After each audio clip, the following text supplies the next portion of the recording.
Sizga farqi yo'q, to'g'rimi? Aka, keling sizlarni. Qo'ying-chi, gaplashing davom. Yo'q, siz gapiryapsiz-ku hozir, to'g'rimi?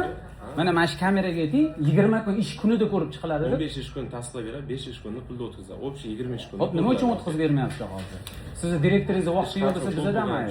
Shular vaqt, aka. Xo'p, sizlarning ish hajmingiz ko'p bo'lsa, gaplashib ko'ring. kim ish hajmi ko'p bo'lsa, klient aybdor bo'ladimi yo jabrlanuvchimi? Nima qilish kerak? Sizlarda agar odam ulgurmayotgan bo'lsa, sizlar ish bilan ta'minlab qo'yinglar, odamni ko'paytiringlar. Sizlar nimadir, sizlar tomonidan nimadir xato bo'lsa, kimdir kuch nima, qanaqasiga bu bo'ladi? Muammo nima bo'lyapti, kelsangiz ko'rasiz. Ariza yozib ketganda, Noto'g'rimi? hamma qolgan endi qo'l qo'ygan. Shuni qo'l qo'ysa, bu g'achir o'tib ketadi. Keyin haftada o'tib ketadi-da, hozir video Siz bilan gaplashgan, siz so'rayapsiz nima muammo deb? Kim bo'lasiz? Bemalol. Yo'q, kim bo'lasiz? Menejer. Men mashinani egasiman. Hozir men ishchiz aytayaptiki, direktor qo'l qo'yish kerak, ana ish hajmi ko'p. Menga umuman qizig'i yo'q. Sizlarda ish hajmi bor, yo'qligini tushunyapsizmi? Sizlarga mana sizlar reklama qilasizlar-ku, to'g'rimi? Biz yo'q, umuman o'zi reklama qilgansizlar-ku. Mana bunaqa sug'urta, biz ham bunaqa qilib beramiz, to'g'rimi? Mana fuqarolar o'sha sug'urtadan foydalanyapti, to'g'rimi? Foydalangandan keyin, yo eshitib turing. Men gapirib olay, siz gapirdingiz, men eshitdim-ku. Men hali gapirmadim sizga. Hali boshlaganim. Siz savol berdingiz, men sizga javobini beraman. Agar men javobimga keyin nimadir savol bermoqchi bo'lsangiz, savol bersangiz, men javobini beraman. Men sizning savollaringizga har biriga javob beraman.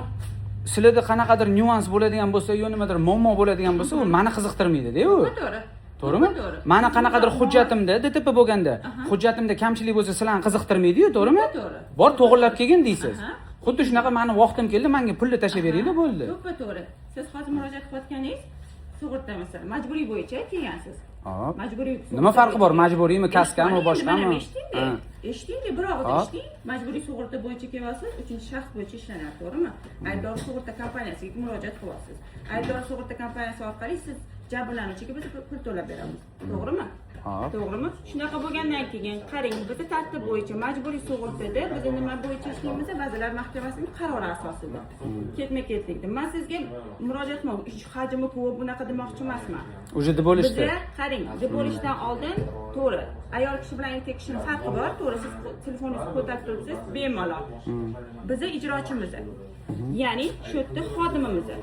Xodim nima qilyapti? Sizni hujjatingizni to'liqlanguncha qabul qilyapti-da, o'zini o'sha javobgar shaxs hisobida imzosini qo'yib tepaga yuboryapti.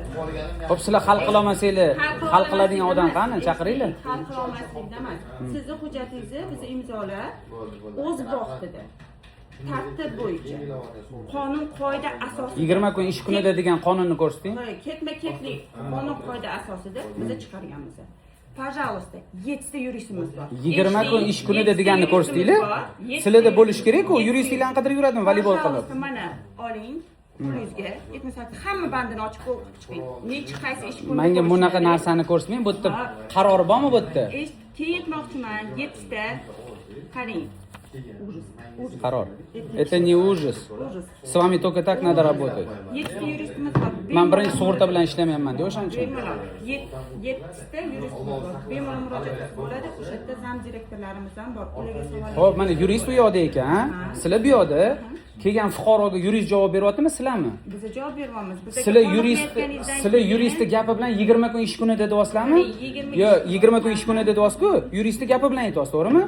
Yurist sizga mana bunaqa qog'oz chiqarib berish kerak, mana bunaqa pechati bilan qarori mana luboy kelgan odamga ko'rsatasan deb, to'g'rimi? Qarang. Sizga tartib bo'yicha qanani?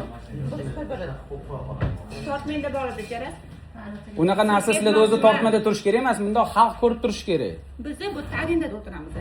Bu menga qizig'i yo'q, uni arendada o'tirasizmi, boshqa qilasizmi? Menda hozir talab qilyapsiz-da, talab qilmoqchi bo'lgan narsangizni mayli shu. Yo'q, sizda ofisda qanaqadir kamchilik bo'lsa, u rahbaringizga ayting, menga emas. Rahbarimdan. Men bu yerda sizni muammoyingizni eshitgani kelganim yo'q. Muammoyimni hal qilgani keldim. Muammoyingizni hal qilish uchun shunaqa talashasizmi odamlar? Конечно. Talashadigan bo'lsangiz bir og'iz eshiting. Siz menga osib qo'ying deyapsiz. Men rahbarimga aytaman, пожалуйста. Siz ham misol uchun murojaat qilsangiz bo'ladi. Hozir sizga muammoyingiz, sizning muammoyingizni. Sizlarda voleybol bo'lyapti-da, menga emas, unga bor, unga emas, bunga bor deb. Yo'q, unga bor ham. Hoy, yuristingizga borsam, u ham aytsa kerak. Men ham arendadaman, hammamizni mana shu zdaniyaga olib kelib tiqqan, hali uspet qilmaganmiz deb. Ayting raqamlarni aytyapti. Nima uchun fuqaro bu yoqqa kelgandan keyin bu yerdan yana yuristga borish kerak, yuristdan yana qaqqadir kelish kerak. Sizga aytmoqchimiz 01 ga 881 NK mashinani nomeri. Biz sizga aytmoqchimizki, biz xodimmiz. Ya'ni o'z vaqtida. Xo'p, sizlar fuqarolarga javob beryapsizlar-ku, to'g'rimi? Fuqarolar sizlarning oldingizga kelyapti-ku. Qaror olib o'tiringlar, qaror ko'rsatishinglar kerak fuqaroga. Sizlar chunki gapiryapsizlar. Luboy kelganiga aytyapsizlar, 20 kun ish kuni dedyapsiz. Tushunyapsizmi? Men nimaga siz bilan bu narsani talasha olmay, u bilan ham. Siz nohaq gapiryapsiz. Men buni birinchi marta eshitib turing. Yuristingiz ham menga ko'rsatib bera olmaydi bu narsani. Men birinchi marta talashayotganim yo'q. Siz tushunmayapsizmi ma'nosini? Tushundim. 20 ish kuni. Именно shu so'zga men talashyapman hozir, tushunasizmi? 15 ish kunida ko'rib chiqib rasmatreniya. Ya'ni 15 ish kunida. Har bir Siz 20 dedingiz. Har bir eshiting. 15 ish kunida rasmatreniya bo'lsa, 5 ish kuni, ya'ni buxgalteriyaga hujjatingiz o'tgandan so'ng buxgalteriyani tartib raqami bo'yicha ketma-ketlikda 5 ish kuni ichida pul o'tkazish kerak. Shunaqa. Rasmatreniyasi to'pir. Sizlar buxgalteriyaga o'tkazinglarmi? Buxgalteriyaga o'tkazishimiz uchun biza sizni hujjatingizni mana sizga to'g'ri tushuntirayotgan narsa. Xodim sizdan hujjatingizni qabul qildi. Tartib bo'yicha javobgar shaxs hujjatingizni jo'natib oldi. Imzolanmagan-ku hali. Imzo. Nima uchun imzolanmagan? Direktoringiz vaqti yo'q bo'lsa, u men problemam emas-da. To'g'ri, sizni problemingiz emas. Mashinangiz raqamini aytib oling. 01 ga 881 NK.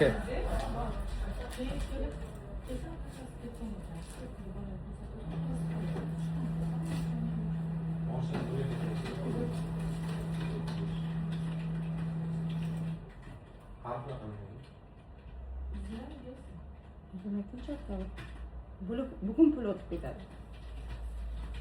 O'tgan hafta voditelim kelganda boshqanaqa gap bo'ldi. Bo'ldi, men seshanba, dushanba tushadi dedi. Men ataylab juma kunga keldim. Bugun pulingiz o'tib ketadi. 5 gacha. Imzolanmagan-ku hali. Qanaqa o'tib Bugun ketadi? pulingiz o'tib ketadi. Qayerga o'tib ketadi? Hisob raqamingizga O'tmasachi? o'tadi. Siz aytdingiz, o'tmasa men dushanba kelaman. Bemalol. Rahmat.